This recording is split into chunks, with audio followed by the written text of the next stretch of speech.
Good morning. Morning. Normally on Sunday morning, well not normally, but a lot of times on Sunday mornings, my wife will get up and make eggs and a good breakfast. Well, this morning I didn't get anything. Nothing.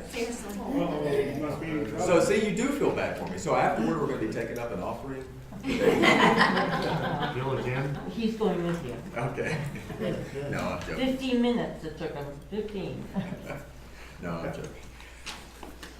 So there was this lady, young lady, single lady, by herself, walking down the beach and just enjoying time to herself. And she comes across this bottle, and it's half buried in the sand, and it's kind of intriguing. So she decides to pick it up, and she's wiping the sand off of it, and out pops a genie. True story. Out pops a genie. And the genie says, "You have freed me. You get one wish." So the lady's like, "No, wait, I've seen this before. It's supposed to get 3 wishes, right? Well, times are tough. So you get 1 wish. Okay, so she thinks, I don't want to squander this 1 wish. I want to make good use of it. So I don't want to be selfish. Let's do something that'll impact the world." And she thinks, and I've got it, she says. I want peace in the Middle East. Right? The Middle East. The genie says, "Now come on. You're asking for a bit too much. Think of yourself. This is for you. You've got this 1 wish. Don't ask for too much." Okay, she says. So she thinks, got it. All right, the 1 wish.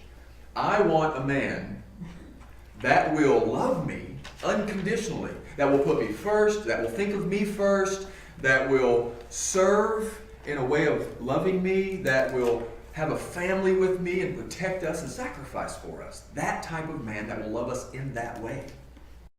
The genie says, "Okay, you win. Get the map out. We're at in the Middle East." Is a man really, is that love possible? Is it really possible? Well, what we've looked at so far in Mark, and we're at the end of Mark 1 now, what we've looked at so far in Mark is the story of Jesus and the beginning of his ministry. It's been about him as an adult coming onto the scene and establishing his authority and performing miracles and teaching and just flipping the world upside down. But all of this has been an example for us and how we're to approach where we are and who we're talking to and how we're to do it. Amen.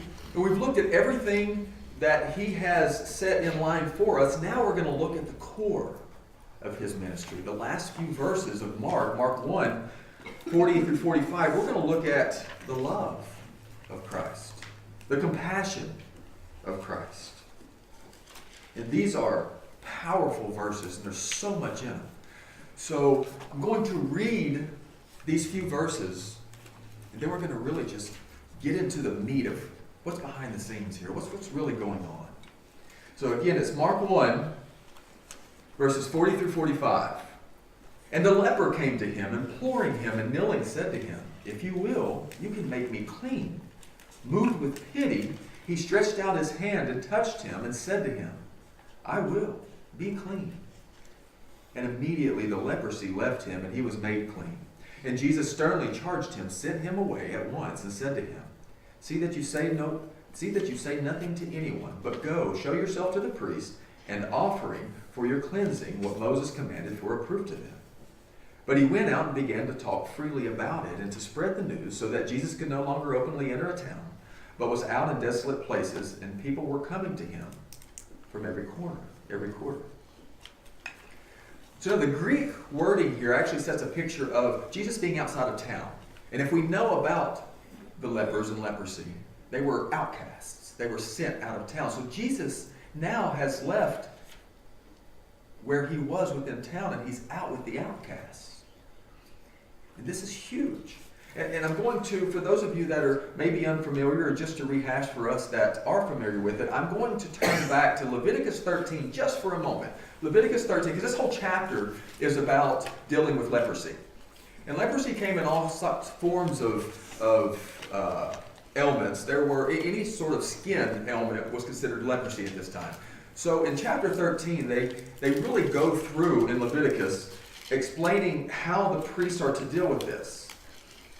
And this was a very scary thing for them because it was, in some cases, considered incurable, and in many cases, very contagious.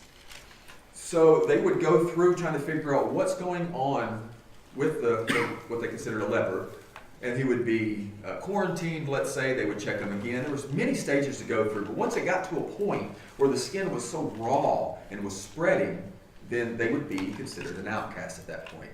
And there wasn't anything they could do. They didn't know what to do with it. So what I'm going to read to you is Leviticus 13, just 2 verses, 45 and 46. You'll see what they're told that they have to do. The leprous person who has the disease shall wear torn clothes and let the hair of his head hang loose. And he shall cover his upper lip and cry out, unclean, unclean. He shall remain unclean as long as he has the disease. He is unclean. He shall live alone. His dwelling shall be outside the camp.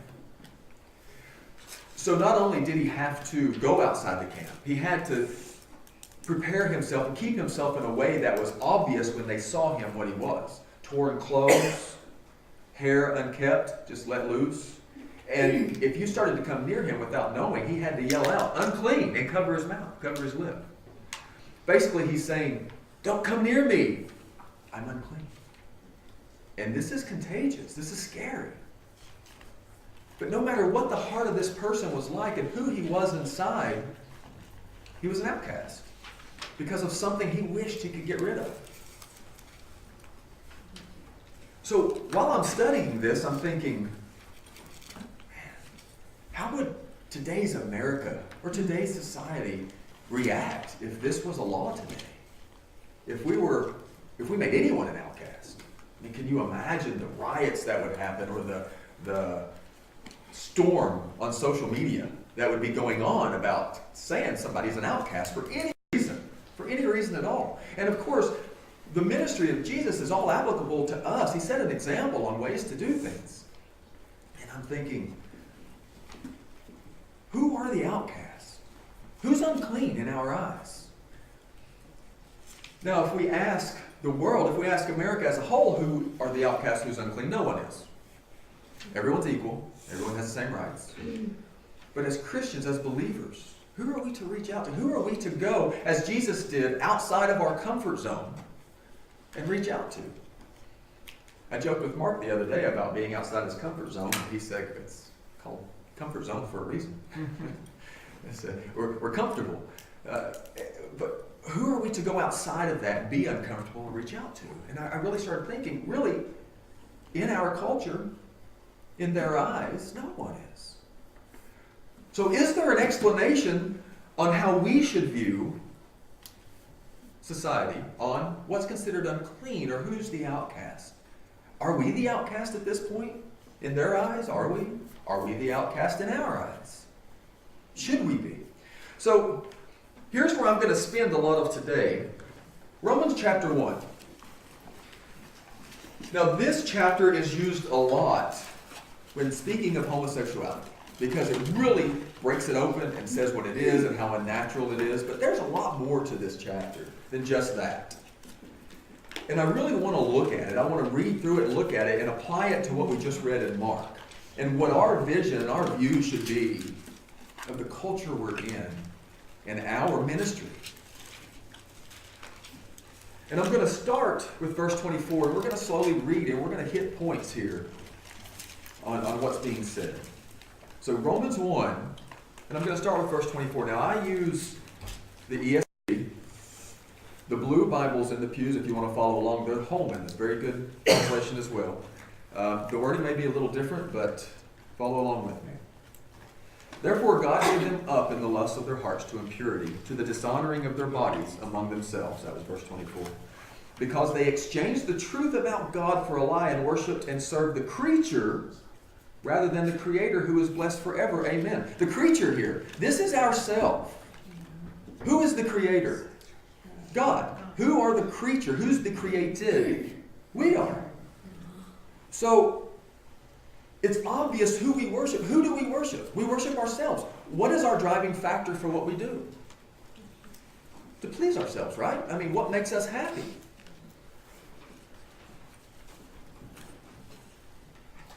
one of the most detrimental things I think we tell our kids, and we do it with the best intentions, but I think it's not good, is to go find something that makes you happy. Whenever we tell them, okay, pick out a school that will make you happy and meet your criteria. Go find somebody to marry that what? Makes you happy. Well, really? So I'm going to go find somebody that makes me happy and gives me that warm and fuzzy feeling right now, but are they always going to make me feel that way? I mean, anyone that's been married for more than 3 days, do you always have that honeymoon feeling? I mean, do you? You go through a time where you just look at each other and you're like, can you leave that toothbrush out there like that one more time? Put it in the toilet and put it back up there. No, okay, too much. But really, I mean, you go through that. So do they always give you that happy feeling? Are you going to be married for a couple years and all of a sudden go through the hardest time you've ever went through? But you do it together, right? But they lived with each other before they got married. Well, I'm getting there. Okay. I'm getting there. She didn't even help me prepare, but she said, I'm there. So, Thanks, Susan. You're welcome. That's important. But really, I mean, so you're looking for yourself, what makes you happy. But it's a temporal thing, because that happiness will go away. Then what happens? Then what do? We have a divorce rate that's sky high because we're getting divorced for irreconcilable differences, right? What in the world? Or they don't want to go through a divorce because, well, I've been with them too long, we've got a couple kids, I don't want to hurt the kids, but it's still about me, so I'm going to find someone that they don't know about that fulfills that for a short time.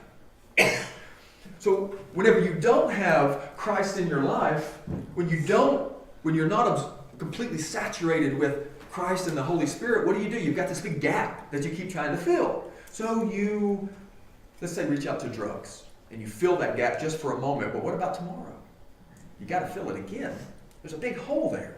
And that hole tends to get just a little bigger and a little bigger. So it takes a little more and a little more until finally you're bored of it. So you're going to try something new. What are we going to go to now?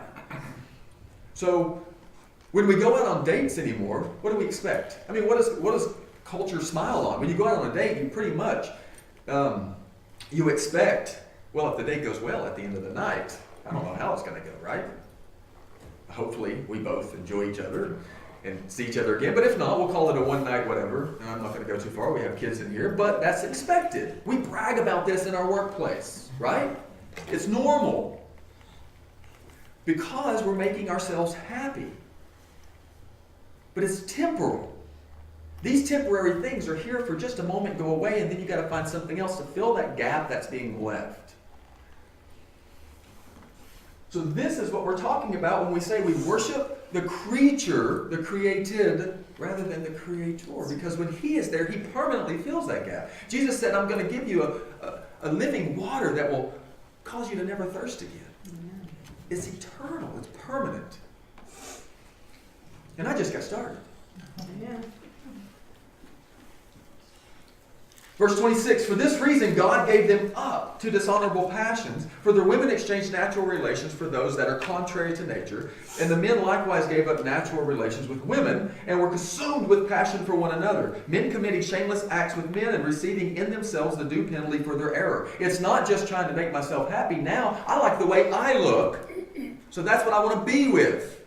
I can look in the mirror and see someone I may want to date. Who knows? I'm confused in this culture anymore, right? We've blurred the line so much of making yourself happy. Anything can make you happy. So what's right and wrong? No. What's moral and immoral anymore? I was talking to a pastor friend of mine, and he was saying the worst crime you can commit now is being mean to somebody. Like, okay, yeah, I mean, that makes sense. Let's take it a little further and talk about morals. What's immoral? It's not. As long as it's within the boundaries of law, morals are fine, right? As long you can do a lot of things behind closed doors. We don't need to know about them as long as it's not illegal. Don't do it in the street. But even a lot of that's okay anymore. As long as you don't break the law. So now God's moral law that's written on our heart, we're all made in His image. We have His moral fiber. But that doesn't decide. This doesn't decide or define what's moral anymore. Morals is now within man-made law. Right, Don? That's right. I'm just saying. Morals is now defined by man. So what's immoral? I mean, think of the word fornication. It sounds like such a nasty word, but really is it? Because aren't we supposed to test drive the car before we buy it? No. Well, I'm just saying, I've heard this. I mean, you want to wait and get married and then realize, ooh, that's not what I want to be with, because that's more important than what God tells us. And then you test drive this car and you realize, not exactly what I want. Well, how many cars are you going to test drive? And for those of you I've lost, I'm not talking about cars. But this is immoral. God has made it clear this is immoral. But in today's society, when we're trying to figure out what's unclean and what isn't, who knows anymore? You know what? I can't figure out if I'm a guy, if I'm a girl. Do I want to be both? Just the other day, I come across a word I had never heard before and had to look up. Our beloved, beautiful little Disney, I think it was Disney, forgive me if I'm wrong. It used to be Disney, Miley Cyrus Oh. says she's pansexual. Had never heard that before. Pansexual. So I looked it up. Basically means I will sleep with anything. Whether you're female, whether you're male, whether you're bisexual, homosexual, doesn't matter which sex, or transgender or whatever. Now I'm not trying to get into pop culture. It's not what I do. But I'm just saying that gives you where we're at right now. So we hear that and we go, oh, but yet it's normal. It's normal. It is not frowned upon out there. And we're getting ready to get to that. Verse 28, and since they did not see fit to acknowledge God, God gave them up to a debased mind to do what ought not to be done.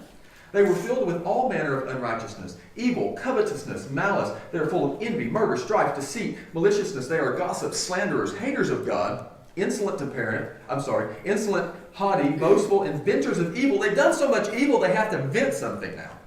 We don't even know what's right and wrong, so we're going to come up with something new to do because we're bored. We've run out of what we've been doing.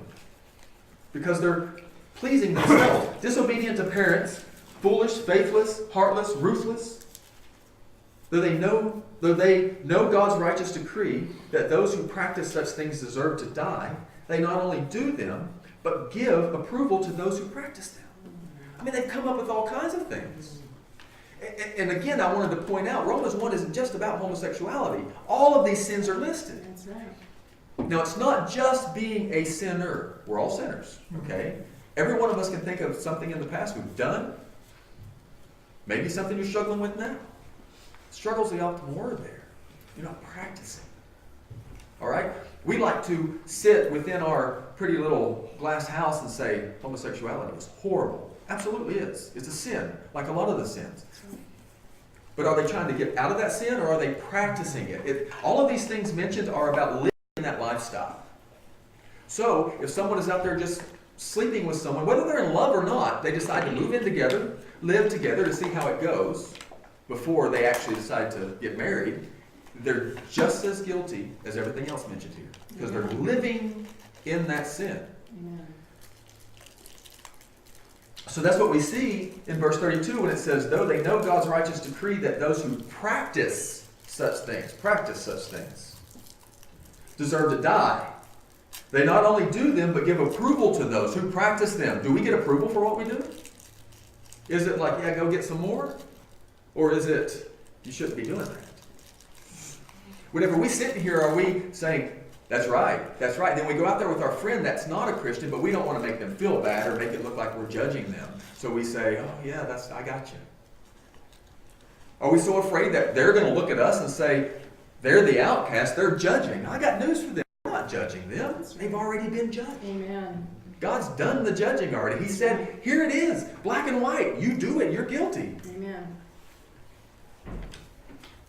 You can tell that this is a sore spot for me. We just, as a church, a lot of us get caught up in that whirlwind out there. We're afraid to take a stance in the middle of the group because then we're the outcasts.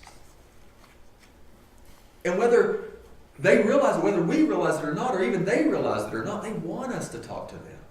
They've got to fill that gap with something. They're tired of doing it with temporary things. It's getting old. And they've got to fill that gap with something. Amen. So I think, where do we have to go to find the unclean? Like Jesus went out of the town and there they were. You could see them. It was obvious. The religious leaders were the spiritually unclean, and he was battling with them day in and day out. But those were considered by the people outcasts, and he went to them. So how are we to go to the unclean? Where do we find them? Step outside of that door. Look forward, back, left, and right. You're in the middle of it. You don't have to look far. And just as Jesus did, I'm going to go back to Mark just for a moment. Mark 1, where we were.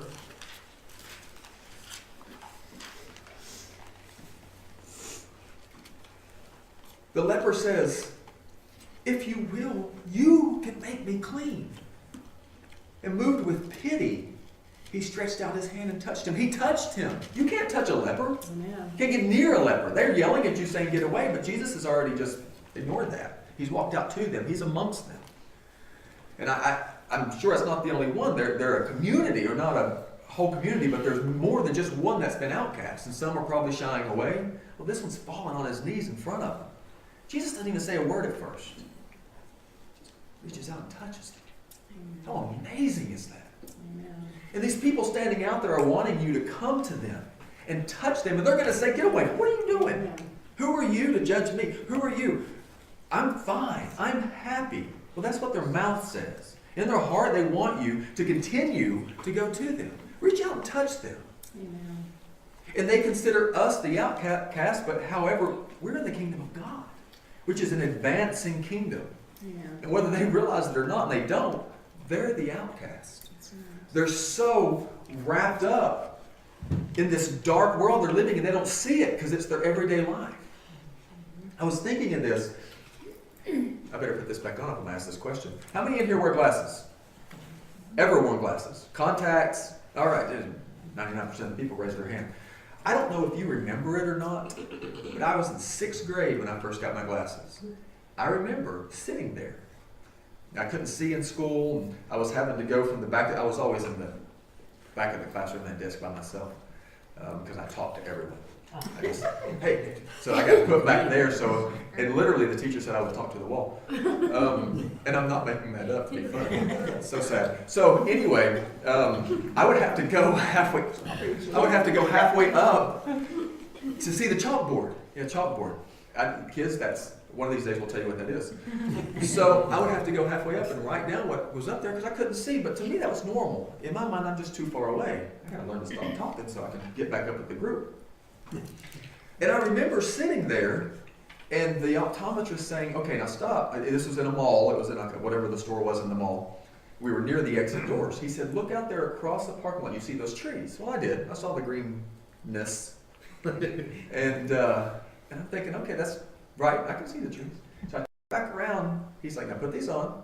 Now look again. I could see leaves. I never knew. It was the most amazing thing. And I don't know if you remember the first time you put on glasses, you're walking like this. Because the floor looks like it's...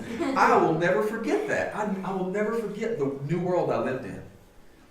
And that's exactly how they are. They don't see it. They're walking around like this and a blindfold on. And they think it's normal. They think this is the world. What else is there? And they need some of these. Because they'll put that on and all of a sudden, wow. And that's where we are to go.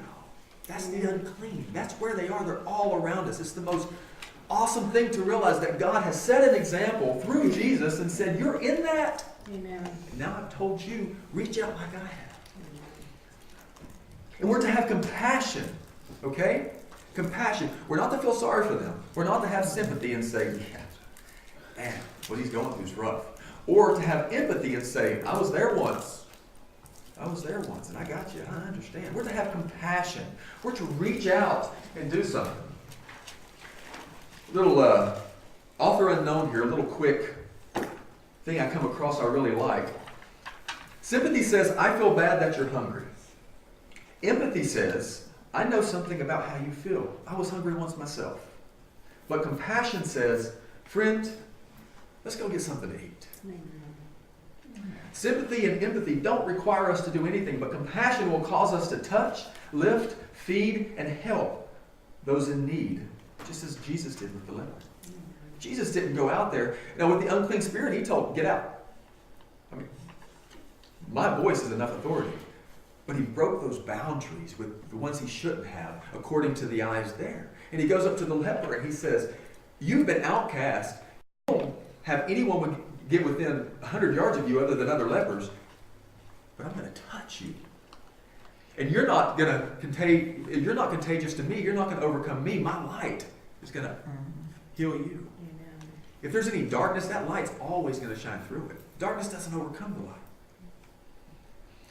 Augustine, trying to explain the origin of sin, said sin wasn't created by God, even though God created everything. He said sin is simply the absence of good. You've got light, but whenever you put something in front of that light, a shadow appears. The absence of good leaves sin. And Jesus is good. And he comes and the message we have is good. And we go and we lay our hands and that sin just gets covered up.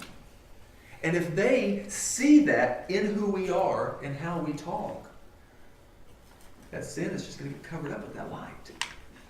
Because we're supposed to be that light. You've heard the little song, don't hide your light under a bush, bush oh no, or bushel no, or something like that. It's been a long time. Yeah, don't. Because that will always shine through. Gary Smalley and John Trent wrote in The Gift of the Blessing, Jesus was a master at communicating love and personal acceptance. He did so when he blessed and held little children. But another time, his sensitivity to touch someone was even more graphic. This is when Jesus met a grown man's need for meaningful touch. A man who was barred by law from ever touching anyone again. To touch a leper was unthinkable. Banishing lepers from society, people would not get within a stone's throw of them. In fact, they would throw stones at them if they did come close. With their open sores and dirty bandages, lepers were the last persons anyone would want to touch. Yet the first thing Christ did for this man was touch him. Even before Jesus spoke to him, he reached out his hand and touched him. Can you imagine what that scene must have looked like? Think how this man must have longed for someone to touch him, not throw stones at him to drive him away. Jesus could have healed him first and then touched him.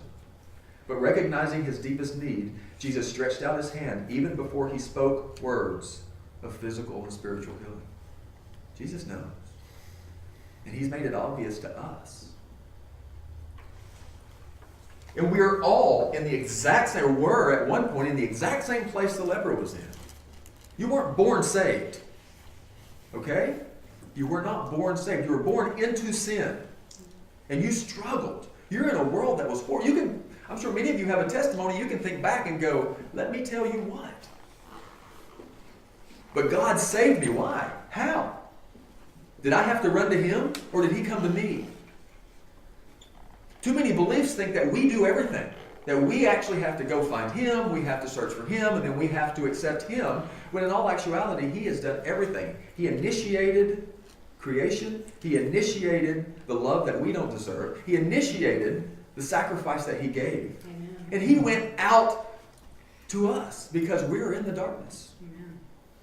And we're to do the same thing because we have that message I said that demands attention, and we're to go and give that.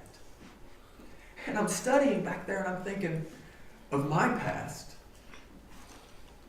The person that would get whatever he wanted, but he didn't care who he hurt at all. It didn't matter as long as I got that ultimate, because it's about me being happy, right? And I'm thinking, oh my God, thank you. And I remember the day that it really hit me, and I was driving, and yes, I was driving and had my hands on the ceiling of the car, so I must have done a knee thing. But I'm just going to tell you what, I just was overwhelmed. And I remember thinking, why do you keep coming after me? Because I don't deserve this. I keep saying, oh, thanks God that I'm going to do my own thing. Why do you keep coming? Because he came and he pursues us. Yes, he does. And I'm praising God.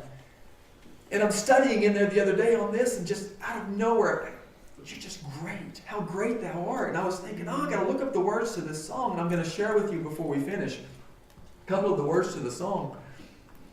It's just the things that our God does for us. Amen. O Lord my God, when I in awesome wonder consider all the worlds thy hands have made. I see the stars, I hear the rolling thunder, thy power throughout the universe displayed. Then sings my soul, not me, my soul, my Savior God, to thee, how great thou art.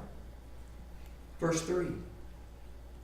And when I think that God, his Son not sparing, sent him to die, I can scarce take it in. That on the cross, my burden gladly bearing, he bled and died to take away my sin. I was talking to Bill back there a little while ago. You guys were singing, and I just thought, how awesome is this? Listen, everyone praising God at the same time. This sounds wonderful. Imagine that day when we're all, the multitude is doing that together. You ever been in a place where the voices make the roof want to lift off? I was telling Bill, imagine that day. When Christ shall come with shout of acclamation and take me home, what joy shall fill my heart? Then I shall bow down in humble adoration and then proclaim, my God, how great thou art.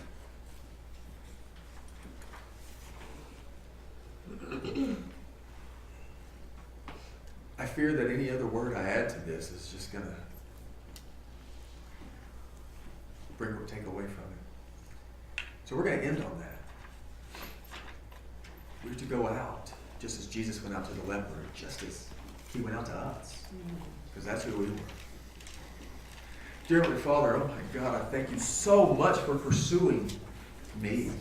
And I ran and ran and ran and ran. And I kept trying to fill my life with what I thought I wanted, which was always temporary. It always went away. And I never understood, God, why aren't you blessing me whenever I want these things and I need these things, but I still call on you after the fact.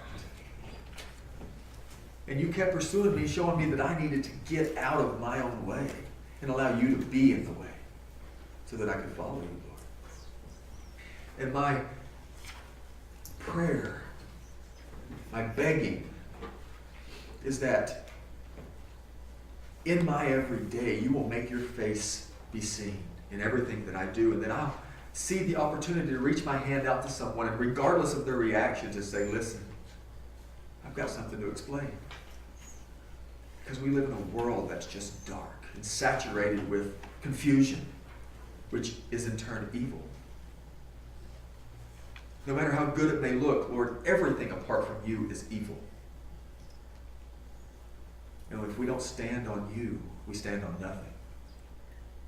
So God, I ask that you lift up our spirits and you walk with us, you guide us, and that you'll open our minds to see what you'll have us do. And in your precious, holy, almighty, all-powerful name we pray this. Amen. In the glory whose dear forms you often miss, when you close your earthly story, will you join